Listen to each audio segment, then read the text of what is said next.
జై శ్రీమన్నారాయణ. మాఘమాసంలో వచ్చేటటువంటి యొక్క పౌర్ణమి నాడు చాలా విశేషంగా ఎంతో పుణ్యదాయకంగా మన పెద్దలు నిర్ణయించారు, చెప్పారు కూడా.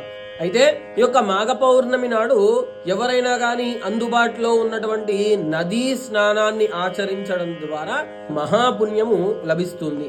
అదేవిధంగా ఈ యొక్క మాఘమాసంలో చేసేటటువంటి వ్రతము కూడా చాలా పుణ్యం ఇస్తుందని నేను మొన్నటి వీడియోలో చెప్పాను. అయితే ఈ యొక్క పౌర్ణమి నాడు ప్రత్యేకంగా ఈ యొక్క మాఘమాస పౌర్ణమి నాడు శ్రీ మహావిష్ణువుని ఆరాధించడము సర్వశ్రేయస్కరము.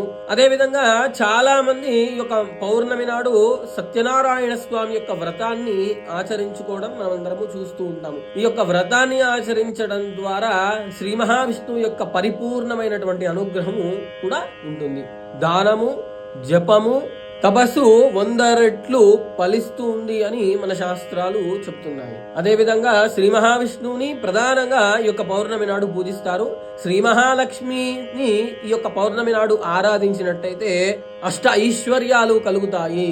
ఈ యొక్క పౌర్ణమి నాడు సత్యనారాయణ స్వామి యొక్క వ్రతాన్ని చేయడం కూడా చాలా చాలా శుభప్రదము. ఈ పౌర్ణమి నాడు అన్నదానము, వస్త్రదానము, తిలలు అంటే నువ్వుల్ని దానం ఇవ్వడం కూడా చాలా శ్రేయస్కరం. ఈ యొక్క పౌర్ణమి నాడు బ్రాహ్మణులకు వస్త్రదానం కావచ్చు, లేదా ఇంటికి పిలిచి భోజనం పెట్టడం కావచ్చు, ఒకవేళ వాళ్ళకి స్వయం పాకము ఇవ్వడం కావచ్చు, చాలా చాలా రెట్టింపు ఫలితాన్ని ఆ శ్రీ మహావిష్ణువు కటాక్షిస్తాడు. ఈ యొక్క మాఘ పౌర్ణమి అంటే సాయంత్రము ఆ పౌర్ణమి చంద్రుణ్ణి దర్శించుకొని పూజని చేసినట్టయితే పాప విమోచనము, సర్వ ఆరోగ్యము కలుగుతుంది. పౌర్ణమి నాడు చంద్రుడు ఏ విధంగానైతే వెన్నెలని కురిపిస్తూ ప్రశాంతంగా ఉన్నాడో ఆ చంద్ర భగవానుడు మన మనస్సు కూడా అదే విధంగా ప్రశాంతంగా ఉండేటట్టు అనుగ్రహిస్తాడు. జై శ్రీమన్నారాయణ.